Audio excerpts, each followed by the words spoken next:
team. And we are, by our powers united, we are the Flycast. Welcome. There we go. Yeah.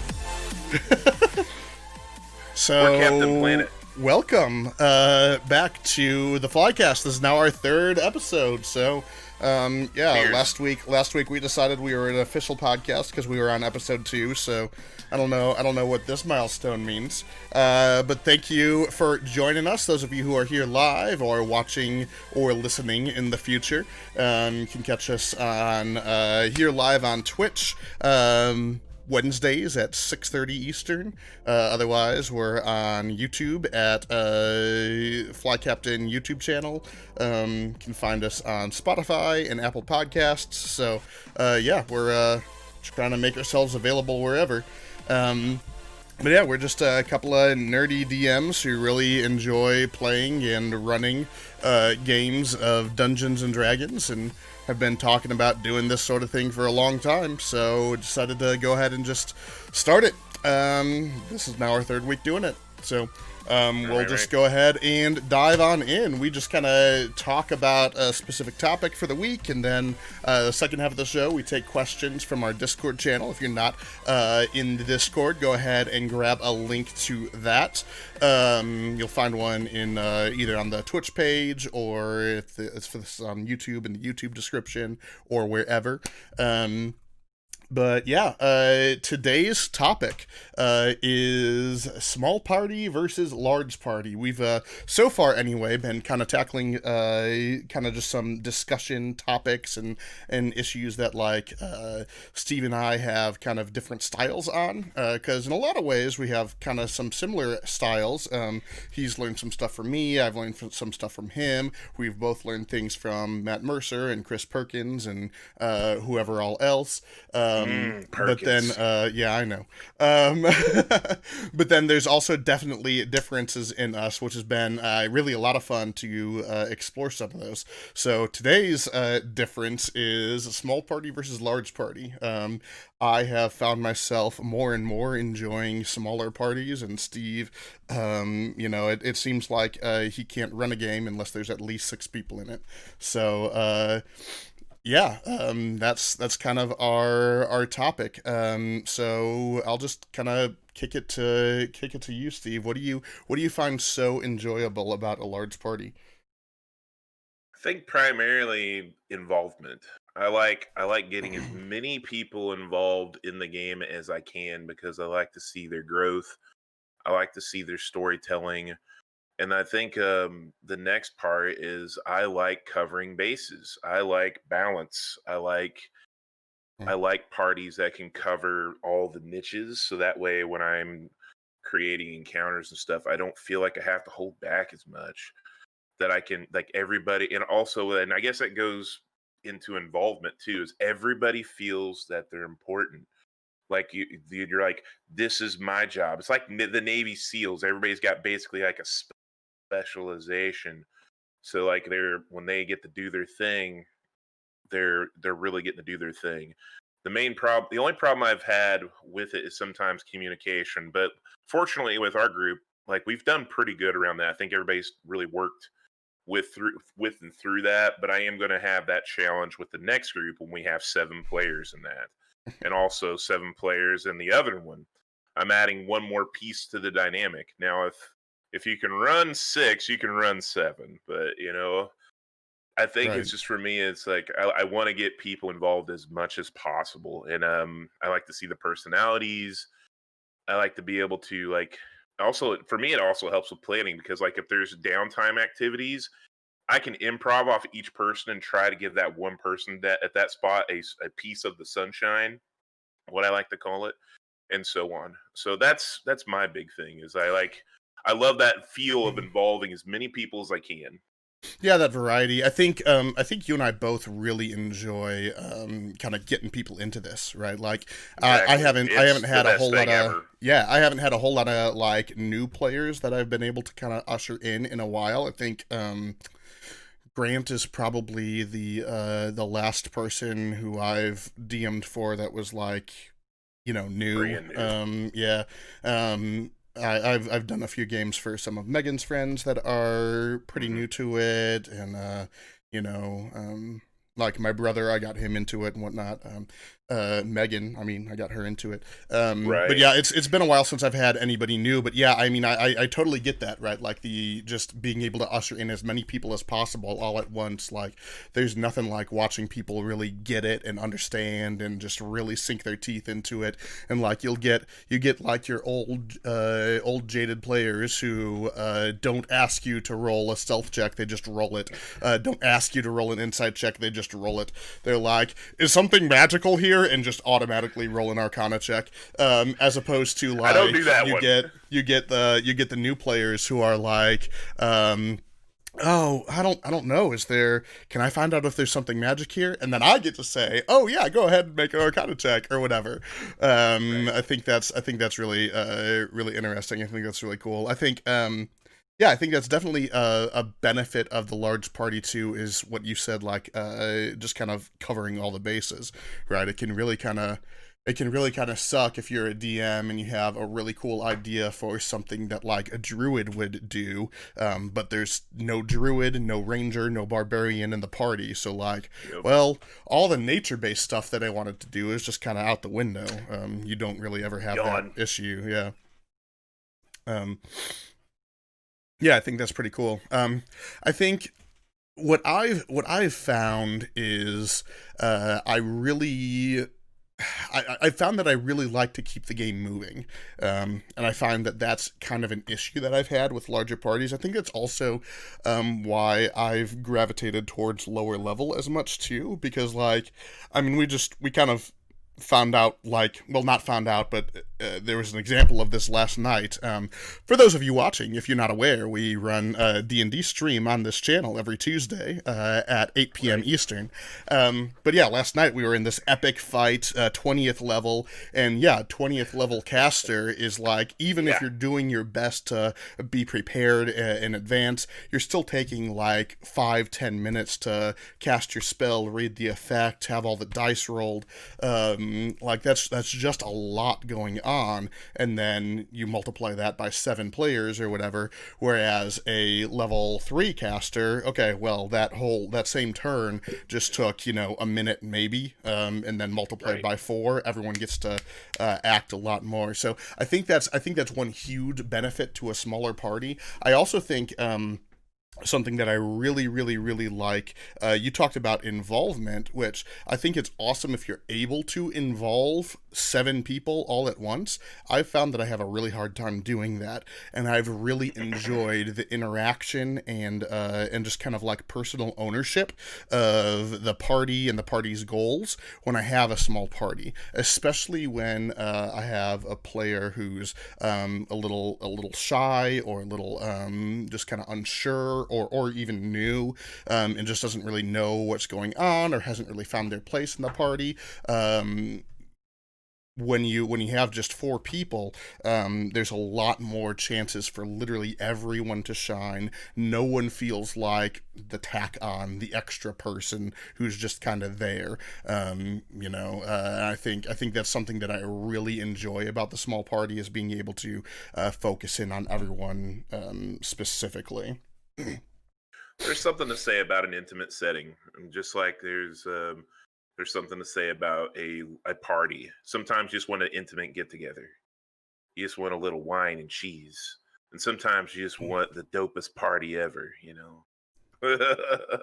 They both have some really good, flavor to it. Yeah, I mean, I think that's totally true, right? Like one, and I think part of it too is, I mean, I guess if you just kind of stick on like the, let's just use D&D terms, right? The law versus chaos side. I think law Right. definitely fits a smaller party, which I don't consider myself lawful by any stretch of the imagination.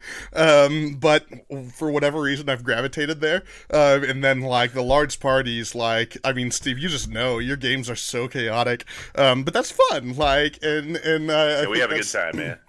Yeah, and I mean, I think like we can both do both, and we can both find a lot of enjoyment in both, right? Like Exactly. you've run for 2, 3 people before. You can totally Hmm. do it. My Starfinder game has 7 players. Like, it's not Right. like we're. I think the Wild Women Adventure Tour had like 9 at one point. It was At one ridiculous. point, Yeah. yeah, it was. But even then, that was still super fun. It was just like I just like just knowing what it's like being on the other side of the screen. I know what it's like. Oh God, what am I? You know, I've got 9 people. How am I going to do this? But sometimes it's just like I said, sometimes you step back and just let them do their thing and just watch and then just bounce off of them. That's literally all I do. So it's real interesting that way. But I Yeah. haven't DM'd for a small party in so long that I don't know if I would know what to do. I'm sure you would. Like, I don't know that it's been that long. Maybe it has, but It's been a while, man. maybe. Yeah, no, I think that's definitely a big point too. Is like it's a lot easier to just kind of like ping off the party and let them do their thing and sit back more often when there is a large party because they're going to talk amongst themselves a lot. And then I guess there's just like it's then as the DM, you just have to know when to move the story forward. Whereas with a smaller Right. party, they'll still talk amongst themselves, but like there won't be anywhere near as much, and they might be relying on you as the DM to kind of provide information more. I think that's another benefit to a large party is like you can just kind of sprinkle in some clues, and if you got 8 Yep. people, somebody will pick up on them. If you have 3, they might not. So I think that's actually pretty interesting too. Is yeah, if you've got 3 people and none of them are really big on the puzzles, what do you do when you get to a puzzle encounter? Yeah, what do Give you me get a when new one of your character sheet. players is Steve who just says, "Oh, it's a puzzle. I'm gonna take a shit. If I die, I die. I'll work on a character concept on the can." Like, I fucking hate them, man. I hate them. I know you do. I know. I did that, but that's also another point to win a party. You're letting someone else have a moment to shine because I can talk a country mile. I mean, and sometimes that's good, but then like also I guess the bad side of that too is like when in the large party, I will use a Starfighter game. I play a very criminal like character and that's a challenge for me, so I can't use my natural skills of talking to weasel things, so I just feel like I'm just a dick. I have to depend on like Jordan to because he's the captain to like really lead the party, and that's a cool thing to see somebody else do that when you're like, oh, that's what I used to do, but then you're like, I'm committed to this role, I am the Batman. So Yeah. it's an interesting thing with a large party, and even with a small party, I think it'd be worse. If I couldn't talk, like even with my wizard in the smaller party, I'll use him as an example. He's got decent charisma, but I just let my personality come through a little bit with his nuances and his oh my oh Hmm. do, and it's entertaining and it's just like it's either gonna annoy you or entertain you, maybe both, and that's the point. Well, that's the thing. I think with a smaller party, you get that dynamic more. I feel like I mean just from what I've seen anyway, and you get that for every character too. Like Hmm. in a large party, sometimes it's just really difficult for some characters to ever shine or to ever really be fleshed out more. And you can come to the end of the campaign and be like, well, I didn't really know that character ever. Whereas in a smaller party, you just have to. There's really no way around it. Everyone in that 4-person party is very well fleshed out. I also think just from a DM side, it's so much easier for me anyway to balance an encounter for 3 to 5 players. That's normally where I would go. I kind of like 4. Is really my number right now. Just because man, action economy is crazy, and then you get into this Right. situation where you got like 52 goblins against your 8-person party, and then someone unleashes a fireball, so you have to delete 15 of those 52 goblins, and oh my Yeah, goodness. that'll happen. That happens. I But that think, happens at yeah. every level, though. I mean, last night, look what happened. We had this big boss who was like doing some crazy ass shit, and then time stop, and then feeble mind, and then it was Yeah. over. And at first, my first reaction was like, well, shit, that felt very anticlimactic. But then I was like, hold on. Now it's a narrative because now this was the point. We've had plenty of battles. Let's let it play out how the narrative should play out. And that's where I took it from there. So that could really happen in any game, high, low, whatever. Sometimes an encounter is just going to get cooked. And it was just very creative, honestly. I was baffled. I was like, okay, yeah, if we're playing by the rules that I was playing by, then absolutely. Yeah. That I was that guess was crazy shit. I guess here, like, just to almost like we probably should have started with this, but there's a question in the Discord, which we'll get to questions in a little bit. But a question from Mutt in the Discord was, how many players would you consider a small versus larger party? Is that something set by like a universal standard, or is it DM dependent? I feel like we probably should have answered that when we started this, because that kind of like sets the foundation for what we're talking about. I don't know what you would say. I would say anything like 6 or more is where I would say that's a large party now. That's a large party, yeah. I would say 4 to 5 5 is pretty normal, yeah. And then like 2 or 3 is definitely very small. 4 I would still say is fairly small. 5 is kind of like the medium number, I feel like. Yeah. I think. Yeah, I mean, I can't think of very many times that I've had where I've had more than 6. I like to challenge myself, honestly. Like, I'm Yeah. very competitive in nature. So, like, if I see something that I've not done before and I feel like I could really do it, I'm going to at least try it. And if it doesn't work, it doesn't work. That's fine. I can admit if I'm like, hey, man, might have bought a little bit more than I could chew. But I like the challenge of trying to figure out that dynamic. Is like, and then just improving my way through it and just seeing where it goes. If I can see the rabbit hole, I instinctively want to go down it. It's like an old Yeah. bird dog on a hunting trip, and he just smells and just goes right in. So that's what I like. I mean, I like smaller parties too. I like that intimate dynamic, is because like when I do get to be a player, I do find it interesting. But I also like the big groups too. Yeah, So I wonder like how, because I guess like this podcast is kind of a way for me to pick your brain too. yeah, Like how because you're better at running larger parties, and I do feel like you're better at, like, at least right now, because I've talked about this before, that I've gotten away from this, at like drawing extra out of your players.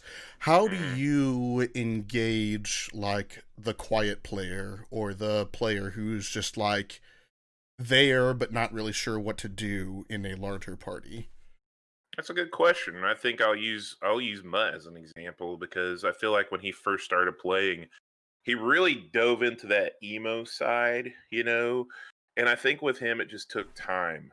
I think it took time of like, letting him experiment with things, catching a building on fire, seeing the consequences of what could happen, Yeah. and then talking to him outside of the game. I don't give everyone their own backstory, fucker.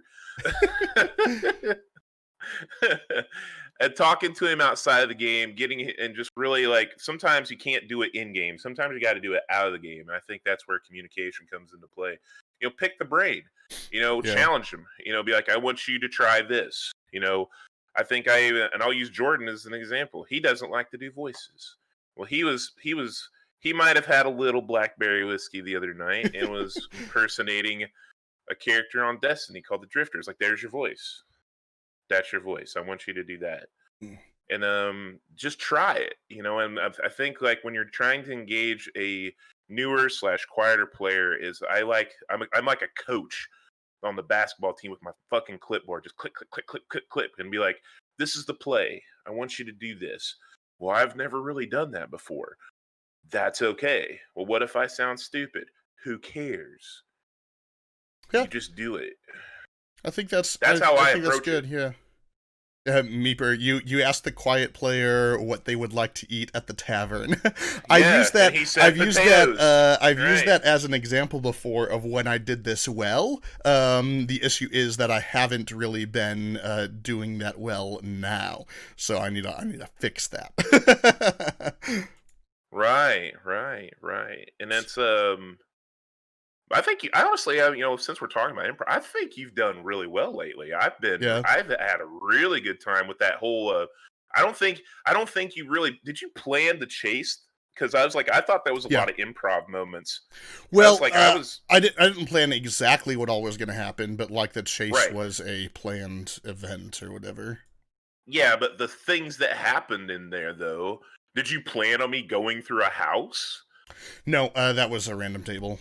See, but Yeah. that's still improv, and I was like, I legitimately was like, I'm very impressed. This is a lot of fun. I like that kind of thing because it was theater of the mind. It was, it just goes to show you don't always have to have like a token or a visual. You can have a minor visual like we had on your big city map, Yeah, but we I get to think see our players. I It was think fun. that like need to have a map at all times is a detriment of online gaming. I think that's something Right. that might be a good topic for next time is like theater of Yeah, the we should write mind that down. versus maps or whatever.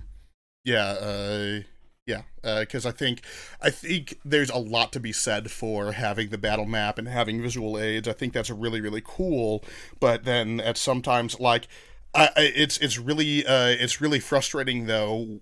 Well, maybe not frustrating. It's just really strange sometimes when we'll start a game and instantly my players say, "Hey, do we have a map?" It's like I'm describing a city. Like, why do you need a battle map for that? Nothing's happening.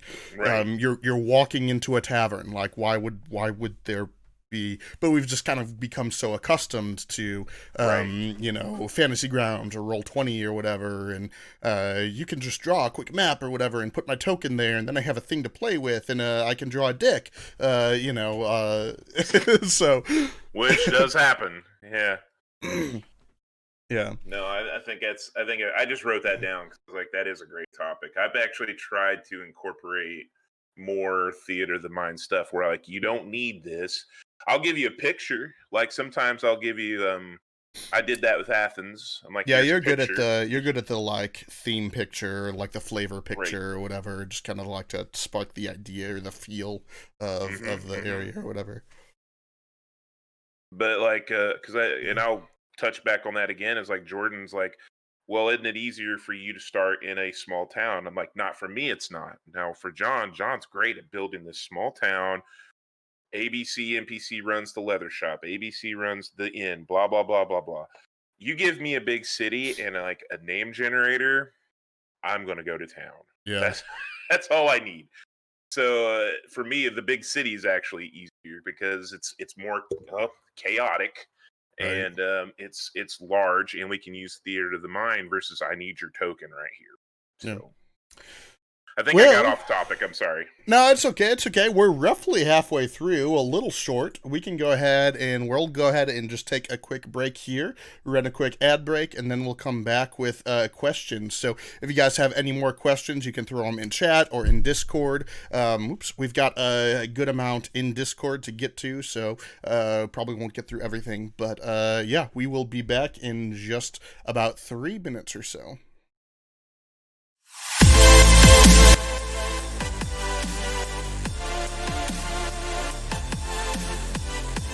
Woo!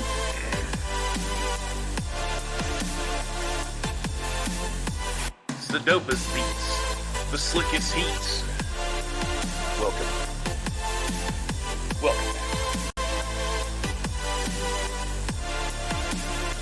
I like it, man. Get down.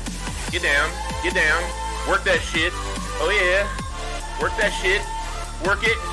Your mother would be proud of you. Thanks, bro. You're welcome. I don't really know what to say to that. All right. Say you're damn right. She would be proud of me. That's how Would you. she? Yeah. Well, I can see her doing that. Yeah. We are back with the probably second did. half of our episode here of the Flycast. We were talking this week about small party versus large party, but we're going to go ahead and look at questions now. So some of these might pertain to the topic, some of them will certainly not. But these questions, of course, you can go ahead and throw them live in chat, and we might be able to get to those as well. But we source this from the Discord. Link should be in the description or in the Twitch page or whatever, so you can join there and leave questions for future episodes as well. But yeah, let's go ahead and open this up and answer some of these. The first one, you know what? Let's go ahead and grab this one. There's a lot from Mutt, so those will be sprinkled in here as well. But I want to get to some other people's questions as well. Let's go ahead and stay on topic first. I've got one from Koa here. His question is, how big was your favorite campaign's party? Which I think is an interesting question.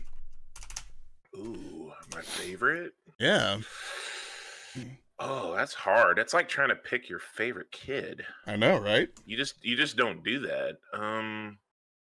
If I had to go with anything, and I think it's because the first one that I ran was Midgard, and that's because that was my first. And to me, will always have that soft spot for me for nostalgia. That was you, Grady, Billy, Trevor. Jimmy. I thought we yeah, I think we had one more in there. Meeker was there a little bit. That's right. Yeah. That's right. Blast was there for the beginning Blast, anyway. Yeah. Right. And that did have technically 5 players for the most part. We did go down to 4 towards the end, but we still ran the 5th character because he was so part of the story. So I mean, that was basically a 5-person campaign for the majority of it. So for me, that's always going to hold that special spot. Now, granted, I feel like all of the things I've done is my babies, but that one holds a special place because that was where you got to play with your brother. Mm-hmm.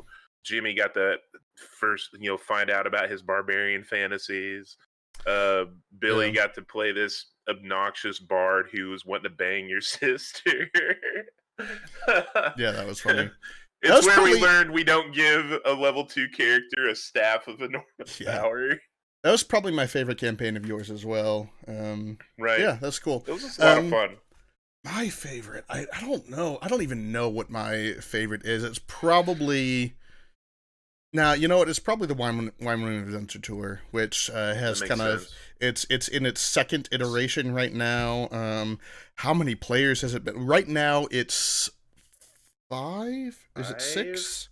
Hang on, it's you, Megan, Jordan, Tracy, Grady, 5. and Grant. Oh no, 6. Yeah. So I forgot Grant. Yeah, he's there too now. So 6. 6 right now, so it is on the larger side. It has been as many as 9 before, so right. Yeah, I think that's just my favorite though because it is at home. I think my favorite session that I've run, like single session, is probably, do you remember the Halloween one shot that I ran a couple of years ago? It was, I know, I'm pretty sure it was, because you were living at my place. Maybe, I can't remember what you played. Megan was a paladin. Jordan, that was the one that Jordan played, the wizard. And Tracy, it was only 4 people. I think that might have been the first time that I really started to fall in love with a smaller party, because it was 4 players. The party was very well balanced. Everyone had a very specific role. Everyone felt involved, and it was just a really tight story that I really enjoyed too. So yeah, there's that question. Right. Let's go ahead and take one from Mutt. This is another on-topic question. Since 5e is heavily reliant on action economy in regards to how difficult an encounter is, what do you find is the best way to balance an encounter? Specifically because more enemies can make combat move slower, but adds to action economy, or do you yeah, like, so he's asking basically, like, do you just add more enemies, or do you buff an enemy so that it can withstand a lot of damage from the party, or, yeah, what do you find is the best kind of solution there? Ugh. I have definitely went back and forth on that. It really depends on where you're at, because I've had fun doing both. Yeah. Redemption, I had fun throwing a million Durgar at you. It was chaotic for me to manage, so I was like, man, I don't want to do that very often, but it did give you the whole that cool feeling. It's like, guys, we're taking on a freaking city. Yeah. But honestly, I think the easiest way in like a higher situation is just give the boss some extra HP, give them some like minions or something, just so that way the party's not like wiping the floor with them. So they still hit like a freaking truck and still pressuring both sides to try to balance between action economy and just how much damage a certain person can take. Yeah, I think So it's that's me. I think it's a delicate balance because you don't want to go too hard on the buffing health Right. because like I'm gonna pick on Destiny for a second here, and I don't think this is a necessarily a big problem with Destiny. I have other problems with that game, but there are bullet sponged bosses, right? Like where you'll Yes. sit somewhere shooting the boss for 30 minutes just to kill the damn thing. And it's Right, not so right. much a challenge as it is like, well, I got to go pick up ammo now because I just ran out of it again because I'm just shooting this guy forever. Like you don't want your boss battle to feel like that. Right. But at the same time, like you definitely need to challenge your party still. And I also Right. think you run into a problem if you just throw more enemies at them. When like if it's a level 15 party, I don't care how many goblins you throw at them, they have to hit the party at some point. And unless they crit, they're not hitting. So why are you doing that? I think something that I've started to find recently is yes, using multiple enemies, but like as the party grows, just upping that challenge rating on the enemy. Like, don't be afraid to do Mhm. that. Something I found very productive in the Outlaws game was the fight against Tativilis. Tativilis was a bastard and he was tough, but what made that really difficult is that you also were fighting three horned devils at the same time.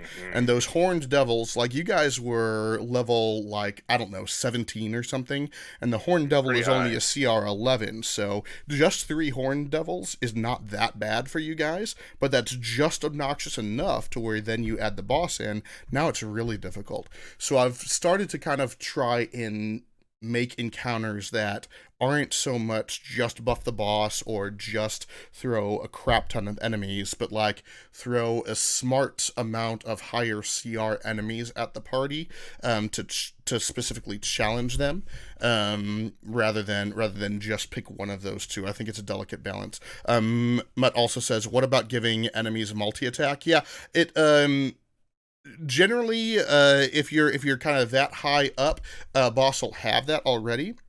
One of the things that I do is if it's a regular encounter, I don't care if the party wipes the floor with them. I don't care if it's not as challenging, if it's supposed to Right. be like a battle of attrition or whatever. It's just supposed to be an encounter during the day. If it's a boss battle, because of the whole action economy thing, and this is why I do this. Steve doesn't always do this, but I always have my bosses have legendary actions, because it starts to balance that. And then I don't want your level 1 bugbear to have 5 attacks, but I do want that level 1 bugbear to be able to do more than a bugbear normally is able to. I want them Right. to, be really feel like a boss, and that's why I do the legendary actions for bosses always. I'm getting better with legendary actions. I didn't used to do them at all, but it's been something I've had to practice at though. I've had to like literally put myself and go, okay, it makes sense that this creature, especially if you got a large party and there's like say 1 or 2 people that against 6 or 7 people, it only makes sense that they can do extra things. So I'm getting better at it, but it's definitely a work in progress for me. Learning how many to do, learning when to do them. I just finally got to the point where I'm doing layer actions now. So that's been a weakness of mine, but I'm getting better at that. Yeah, I mean, you've I mean, I feel like there was one point where you didn't really understand the concept of them, and you're definitely I mean, you're using them now. You're right. So like, yeah, that's cool. There's a question I want to get to from Mutt. Some of these are going to start to get a little bit more off topic. This one was posted, I think, after the episode last week. But he was asking, when it comes to combat, what do you draw from to try and figure out how a creature would act? What sort of inspiration do you draw from to make those decisions? What else do you rely on besides the stat block to determine how a creature behaves? And I'll let Steve go ahead and answer this in a second, but I like to look into the flavor of the creature. Sometimes it's something that I've just played 1,000 times, or it's a bandit, so the bandit does bandit things, whatever. But for the most part, I like to read in the monster manual or Xanathar's or whatever the book is. There's normally a blurb about the creature, just kind of some lore on it. And that will kind of help guide some decisions. Additionally, there is a book called The Monsters Know What They're Doing. I believe that's the name of it, and I don't have the author's name in my head right now, but I bought that book. He's also got a blog where I think all of his work is free on the blog. That dude breaks down, he reads the stat block, he reads the lore, he takes a look at previous editions and whatnot, and he puts together a detailed tactical analysis of what that monster will do. That's where I learned, goblins are stealthy experts at hiding and picking you off from a distance. Kobolds use their pack tactics. That's where I started to learn all of that, was from his work. So if you ever run a game and are looking to get a memorable encounter from even just a mundane creature, or you flip through the monster manual and are like, that thing's cool, I wonder what it's supposed to do, I cannot recommend that book or blog enough. That's where I get my information from. But I pass the question to you, one. Sir. I think mine's a little simpler in this case. Intelligence is a big one for me. If I feel like they're pretty brain dead and they're feral and vicious, it's normally going to be vicious towards the first person that it sees. If it's an intelligent creature capable of formulating strategies, it's going to act maybe a little differently. If it's hot-headed, it may go after a creature who constantly baits it. Those are the things that I normally use. And I also use history, believe it or not. I mean, when we've done some warfare, encounters in my game, and I've used I've used literal platoons. I've used siege weapons. I've used history has helped teach me how to run those kinds of encounters. And also using that website, this creature acts this way. A green dragon is going to use its intelligence to try to defeat you. I had that encounter where it was polymorphed. It killed a spy and hid itself amongst you guys and tried to one-shot you. Now, granted, you were very high-leveled, and you had alert, so I couldn't hit you, and I wanted to. And then Tracy was very tanky. But, I try to use like you said, the creature itself, depending on its intelligence, and sometimes even in the heat of battle, I'll roll a die, or have a player roll a die, especially if you're surrounding it, to randomly hit somebody. That's something I do for fun. So, that's me. Got another question from Mutt here, back on topic. How does party size affect your mindset when planning a campaign? What constraints do you face with party size and what sort of elements can you use in a campaign, such as how a larger party trying to sneak through a cramped sewer, or a smaller party given a quest to drive out a camp of bandits. I don't really feel like I think about that, honestly. I don't. Because like you can have a small party that's very stealthy, but if somebody rolls a natural one and somebody and the enemy's perception is, higher, you're still going to run into the same problem. If you have a larger party and you have a clumsier person, you keep them towards the back. It's just what it is. Yeah, I don't know. I don't feel like it I mean, it definitely does affect things, right? Because a larger party can deal with larger issues, a smaller party deals with smaller issues.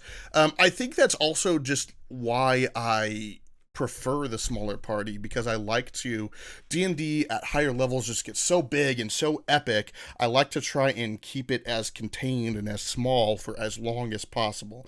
I want to be able to have that level 1 through 5 where the outlaws are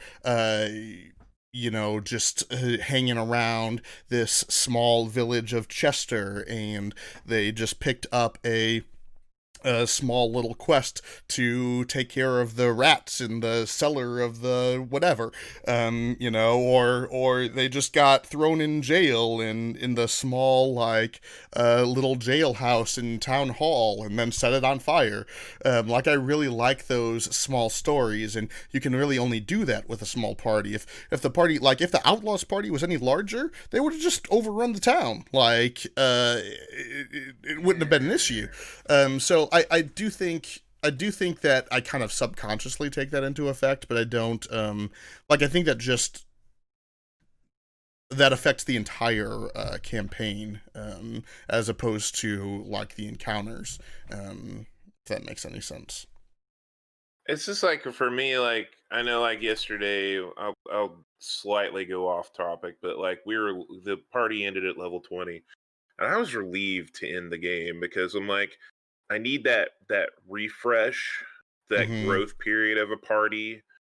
Like I need that for me personally because, like you said, you can start off with the smaller stories, and you have the growth period, and you start tackling bigger stories. You start tackling into characters' backstories.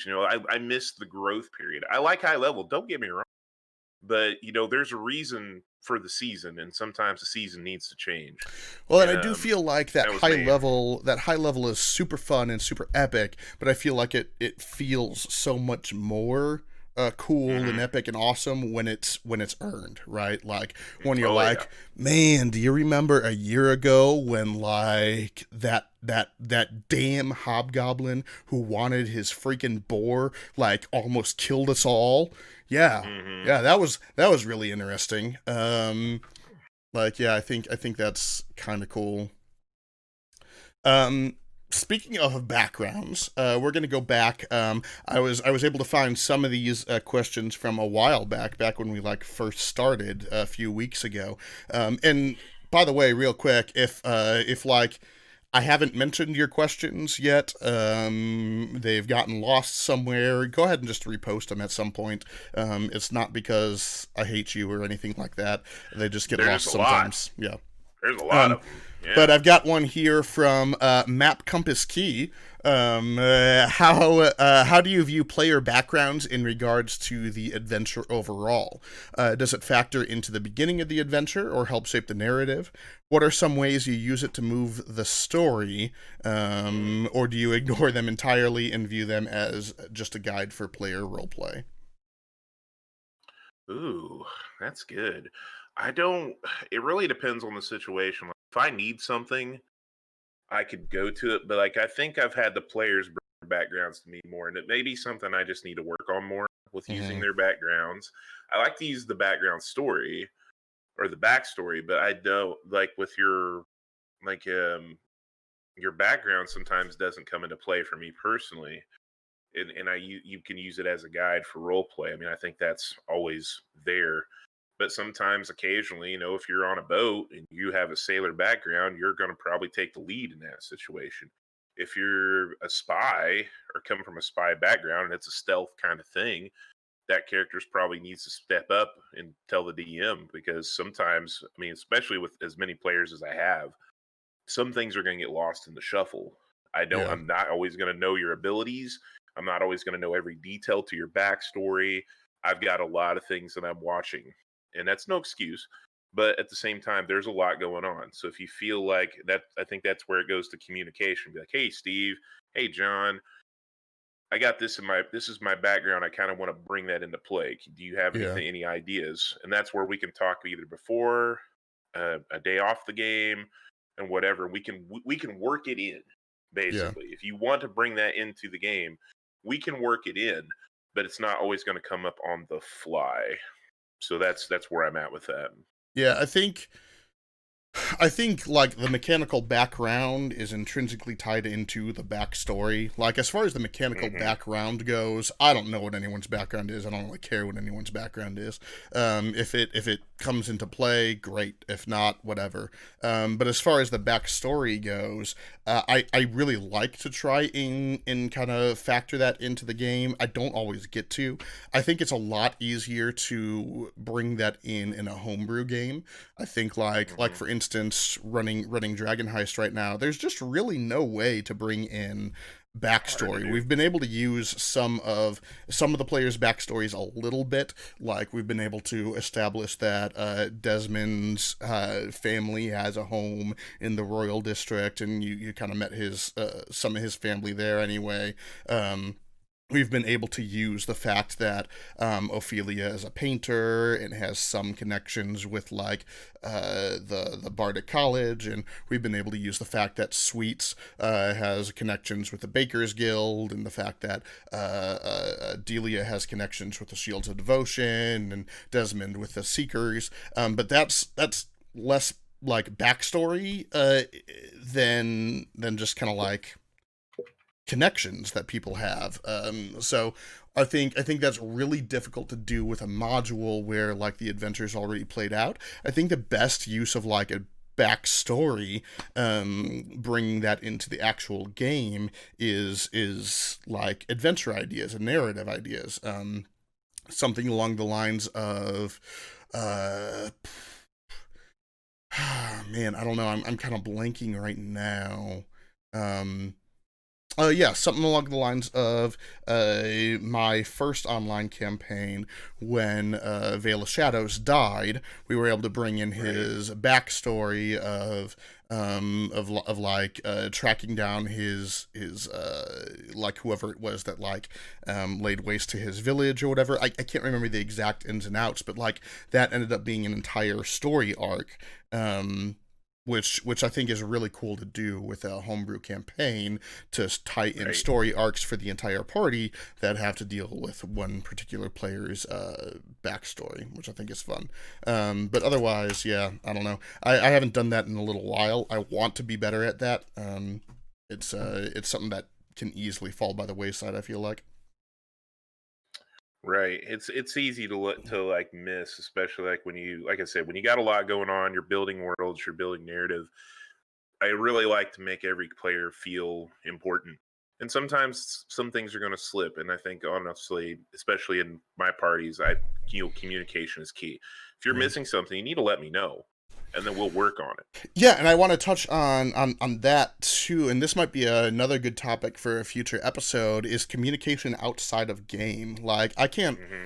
I think I think there's so much that can be communicated outside a game. Like you were talking about with your background, if there's something in your background that you want to kind of bring to the forefront at some point in the game, Right. talk to your DM outside a game. They'll work that in, or something mechanically or thematically that your character does. I just kind of off the top of my head, I can think of, Jordan a lot of times will have an idea for like a thing that he wants to create or wants to buy or wants to pursue, and he'll just kind of mention that outside a game, and then when we actually get to the game, that can actually be implemented. Big example was with his character Manwar. He wanted to try and explore some of the tinkering background, so he was trying to make like some sort of device to help his like jumping ability and whatnot. Right. And like I don't think we ever actually got to implementing it in game because we didn't get to that level, and then we rebooted. But like the idea was already set, and we were kind of trying to figure out how we were going to make this device work. You with making the folding crossbow, like kind of like I mean that's kind of background stuff, but I think there's other stuff to be talked about that can be brought into the game if you kind of bring it up outside of game, so that yeah, your DM can kind of work that in. And yeah, again, I think that's another episode, but I think that's something that we can expound on in the future. Right. Boom, boom, boom, boom, boom.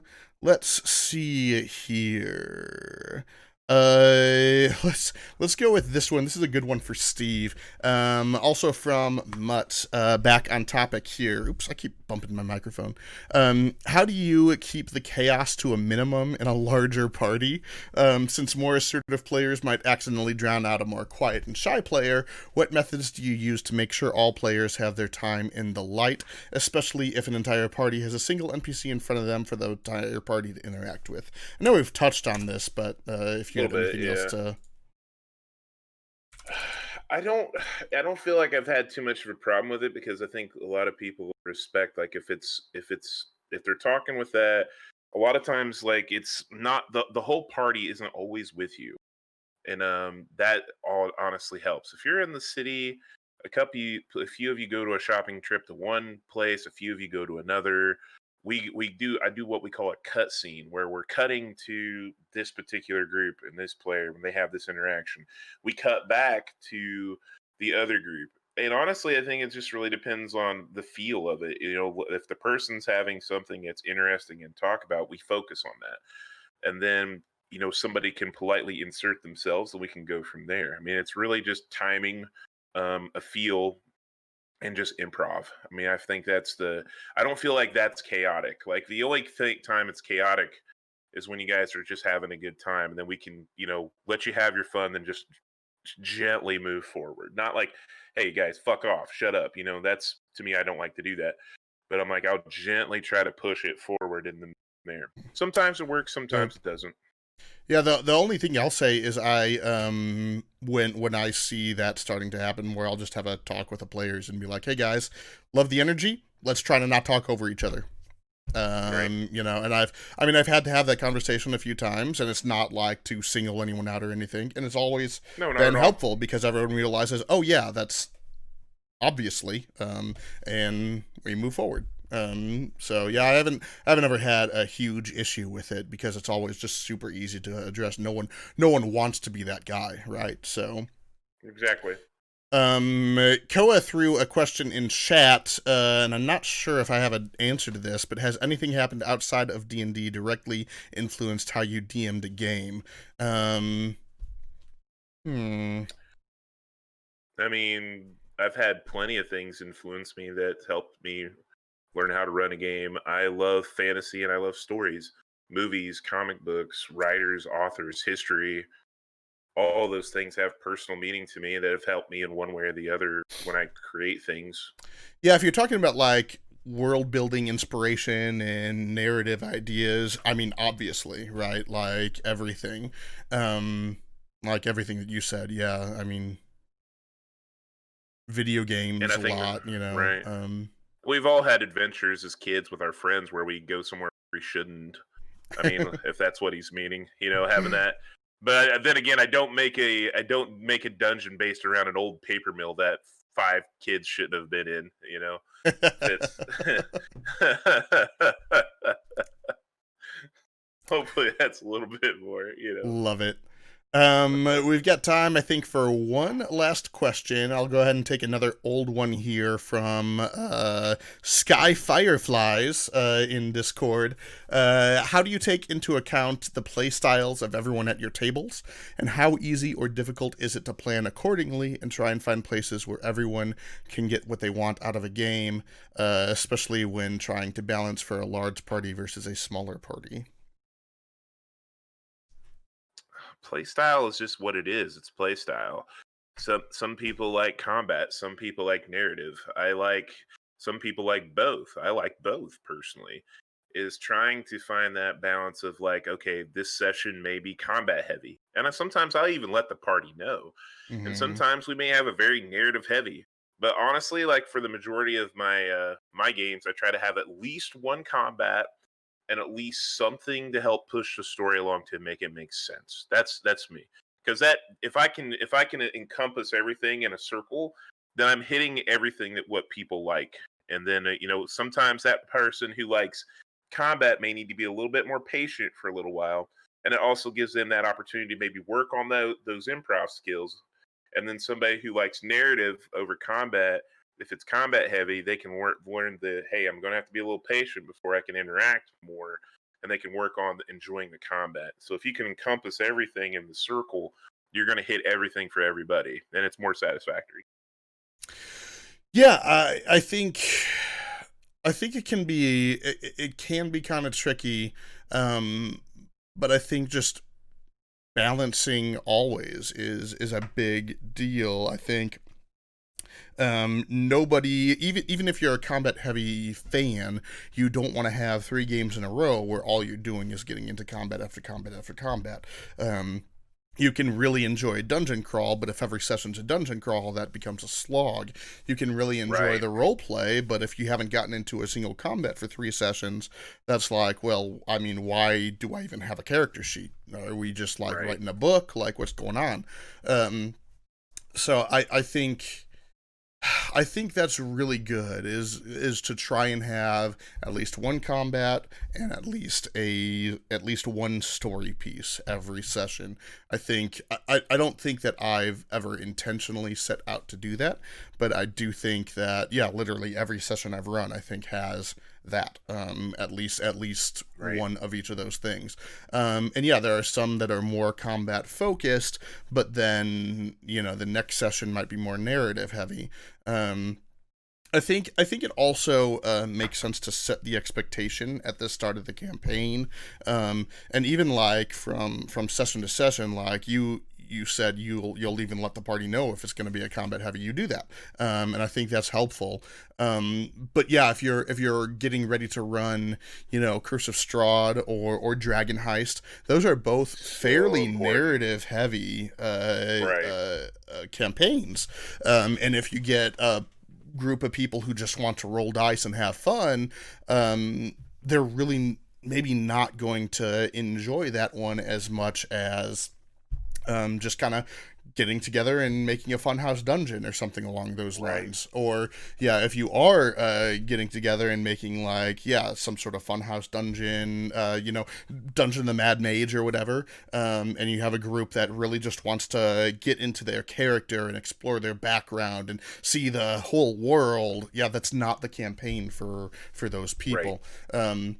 So I think those expectations are a really big thing. I also think just, and this is, by the way, players, this is also kind of why I sent out my questionnaire, is getting the information from your players as to what they prefer. Like, if you don't know what they like, how can you plan for that? If I don't know that Grady appreciates a good puzzle, and I never put a puzzle in my game, well, how did I know? Like, I should get that information from him so that I can put a puzzle in every couple of sessions or something like that. If I don't know that Megan's favorite thing to do is roll dice and kill things, and then we go 3 sessions with no combat, she's just not going to have any fun. If I don't know that Tracy appreciates the roleplay aspect and she's just rolling dice every game, then I don't know that she's not having fun. So, getting all that information and then allowing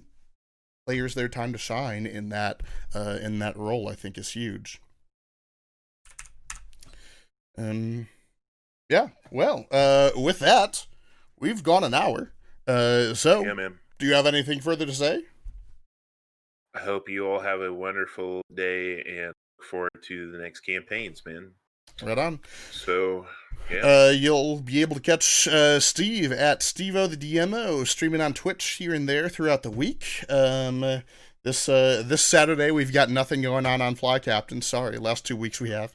But we will be back on Tuesday at 8 p.m. with the finale of Dragon Heist. How did we do that? Well, I know, How did right? we do that? Dragon Heist is a short campaign, but it's not really ending the whole campaign, though. It's just really ending an arc. We're going to be heading into Tomb of Annihilation on the back end of that. So that should be fun, kind of working on how to incorporate all that. But yeah, we'll be doing that at 8 p.m. Eastern, right here on Fly Captain on Tuesday. And then, of course, back here next Wednesday. So thank you guys so much for hanging out with us, sticking through the episode, whether you're here live on Twitch or YouTube or podcast, wherever you get your podcasts from. We appreciate you. Follow, like, sub, all that good stuff. And we'll see you next time. Peace out. Bye.